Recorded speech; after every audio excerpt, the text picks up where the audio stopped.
So the example that you gave, what the youth found was certain servers on Roblox, which are basically like if you build a world on Roblox, I think that means like a server lah. So he went into these this virtual game settings that actually replicated ISIS conflict zones. Because I said you can build Takashimaya inside, but you can also build other shit like that. So there were conflict zones in Syria and in Marawi, which is in Philippines, that you can enter in the Roblox world and take on different roles. So he became, and I say with air quotes, the spokesperson and chief propagandist for his faction. And they shot and killed enemies in the game. And then he had to demonstrate his support by uploading these propaganda videos online. And these two teens were actually in touch with the 18-year-old who was announced to be detained earlier this year. So there is a community building, or like some sort of people on the lookout and people who are willing to provide that sort of mentorship lah, which is scary as shit, man. But do you think there's a little bit of do you think there's a little bit of paranoia about something like a game? Because 20, 30 years ago, people were saying that violence in video games is going to cause kids to become violent. And, then you take a step further, like in shooter games like Call of Duty and all that. Initially, it was like, you were playing as an allied soldier and on the good side of it, and you're trying to liberate Europe, whatever. But then later it became, you could even play from the perspective of a Nazi soldier or German soldier.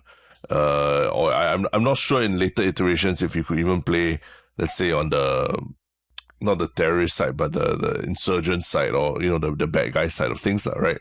Do you think that there's a bias about when talking about these games and all that,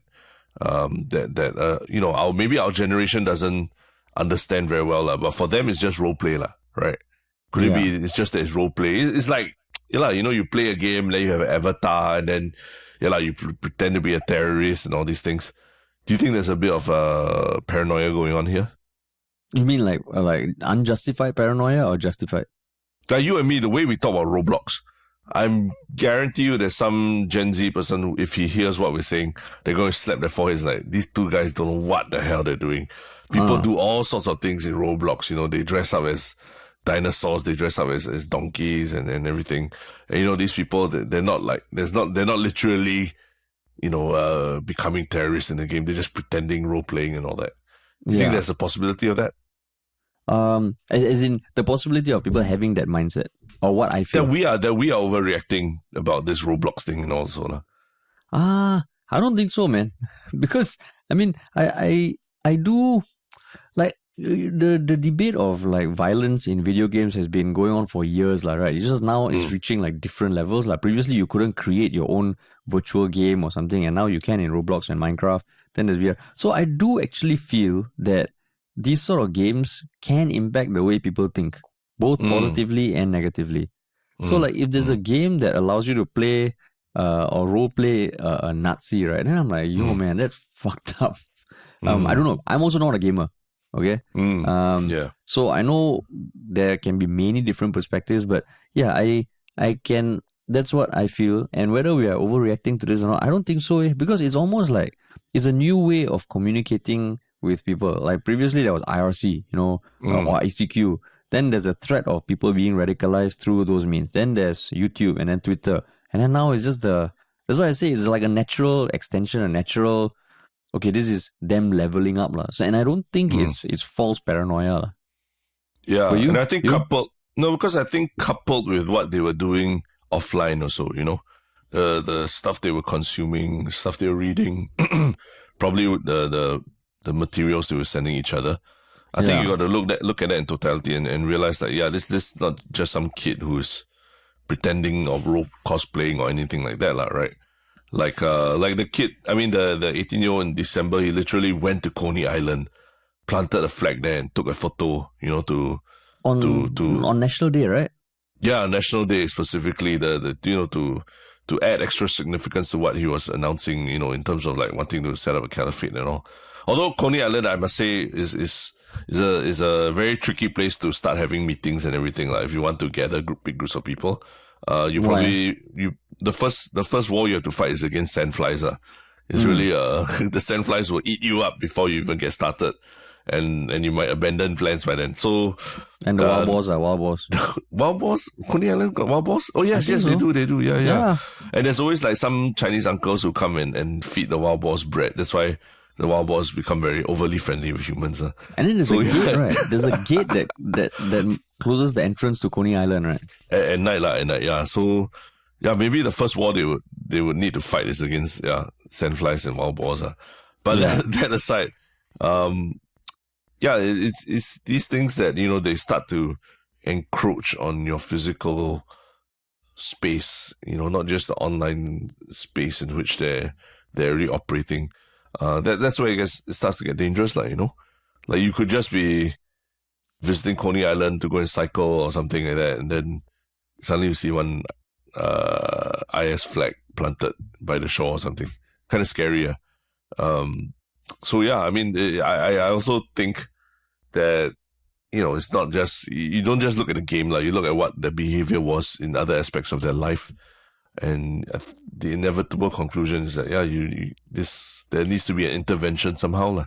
Yeah, because... But the interesting thing is that they also, I think, Shanmugam, when interviewed about this, he also took time to say that this is not like, this is not the end for them, right? It's not like they're gonna go to prison and then they're never gonna come out and join society again. So he did detail some steps that they were gonna take to try and help these kids and reintegrate them into society as well. What do you think of what Shanmugam was saying?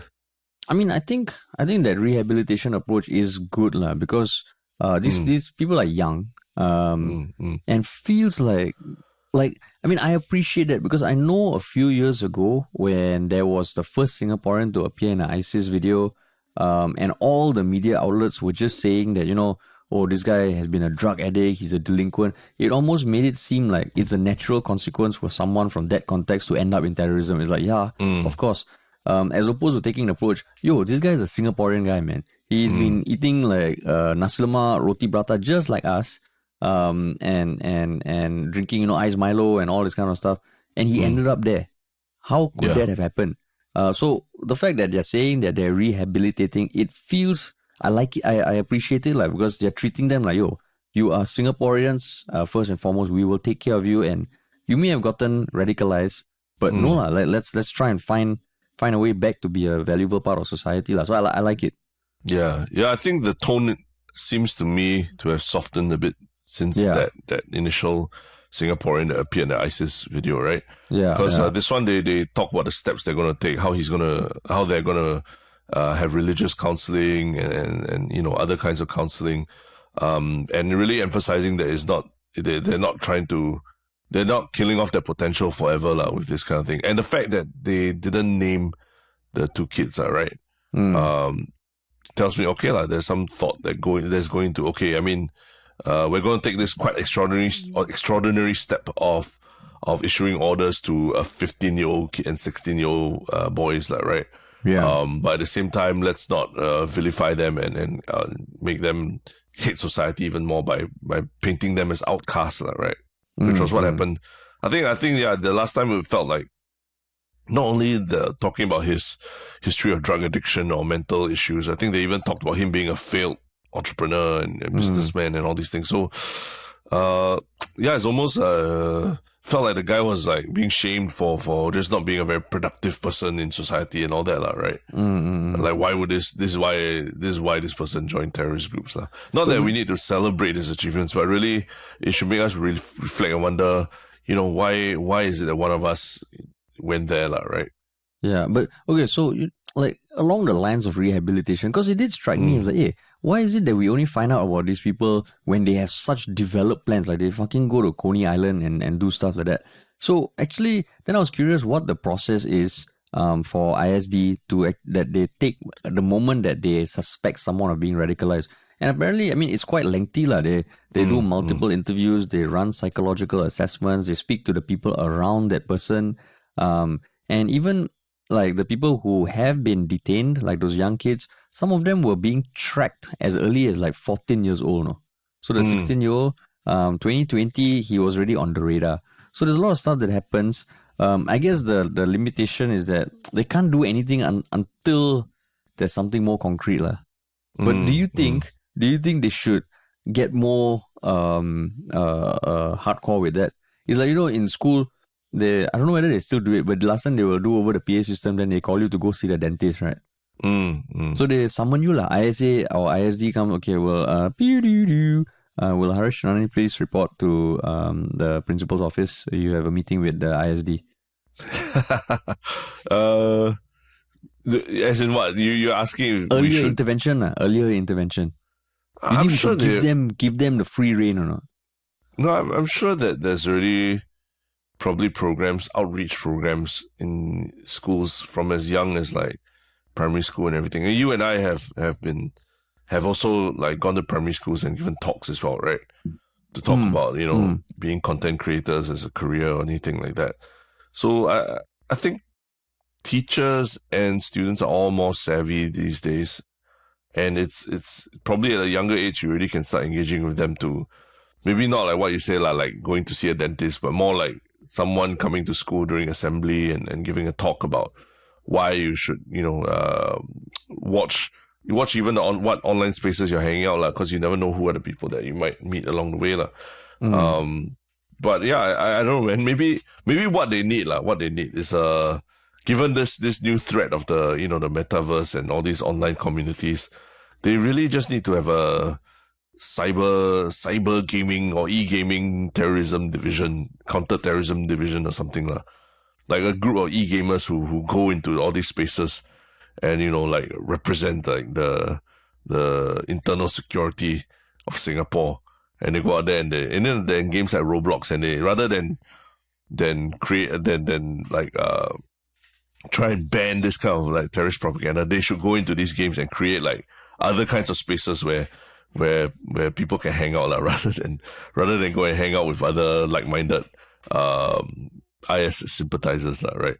My first thought was like, like 5 years ago they cannot even use internet in the office now. But then recently, the fact that they're considering ChatGPT and all feels like they're a bit more progressive, and I would totally imagine they're already being that maybe it's a bit more covert But you got maybe you could, let's say you like rather than go to IS or something, like the IS, hang out the IS area within Roblox, the Roblox world, whatever server you create. Like they should create one where you can like have a Q&A session with Shanmugam for example, in Roblox or something. Fuck, in Roblox will go for that. Hey, it will be. You just said yourself, they're using ChatGPT and everything. You never know. They could make it so exciting. They could make it really interesting. Like you can go hang out with K. Shanmugam, in Roblox form. You can go and pet his dogs in Roblox form. No I think hang out. Maybe deadlift. You do a deadlift contest with Shanmugam or something. Deadlift in Roblox. Meet the MP session. You're like, hello. Who the hell will go there? Yeah. Sponsored by Grab, like there'll be a Grab card that will bring you to that session.